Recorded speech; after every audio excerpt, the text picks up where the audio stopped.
All right, what's up, y'all? In the middle of doing a whole bunch, as you see the boxes back there, doing a bunch of packing and shipping, but I was like, man, I need to do a video that discusses why, 3 minutes.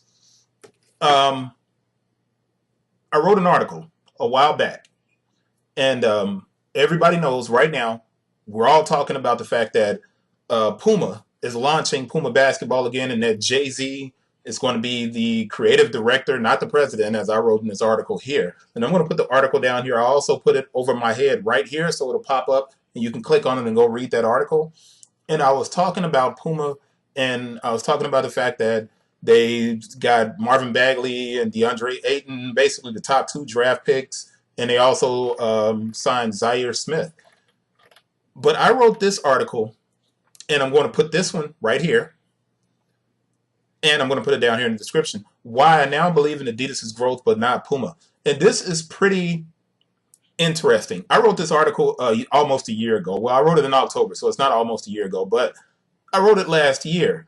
And what I was talking about was how Adidas was working in a very subversive way throughout the US by building football pitches or soccer pitches in different cities, in key cities across the country, while they were trying to implement a strategy for soccer. Adidas knows their lane. They know they're not going to catch up with Nike in basketball. They could, but they make a lot of decisions that I think are very questionable, and then they forget to cover some things. But that's neither here nor there, and that takes us off topic.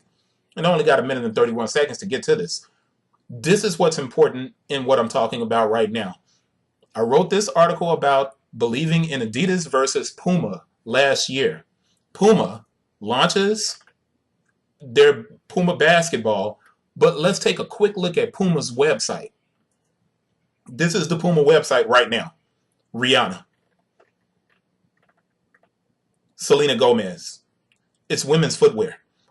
They have no mention. Now, if I take the time and I go to, let's see if I can move this over to Sneaker News and go down and go to the Puma Press Center.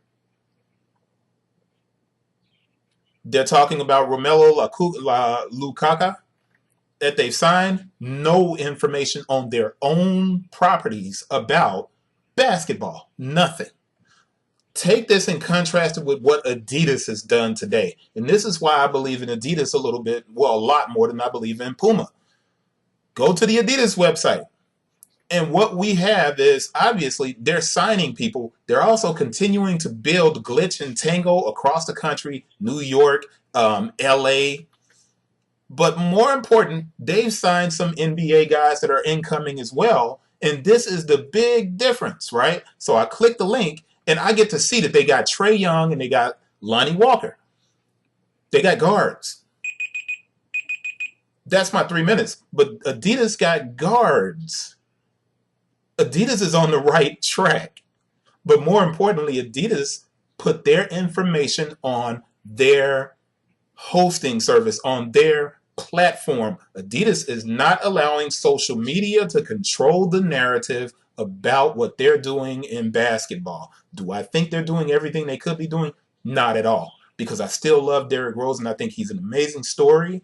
James Harden is great, but I think they're missing a ton of opportunities with players that they have and different ideas that they should be implementing. I don't want to go too far, too much longer, but hopefully you get what I'm going with this. Puma is making it about social media and people. They're not placing an emphasis on connecting via their own platform, and they haven't even shown us a basketball product yet. Huge, huge mistake. That's it. See you guys on the next one. I'm going to end this.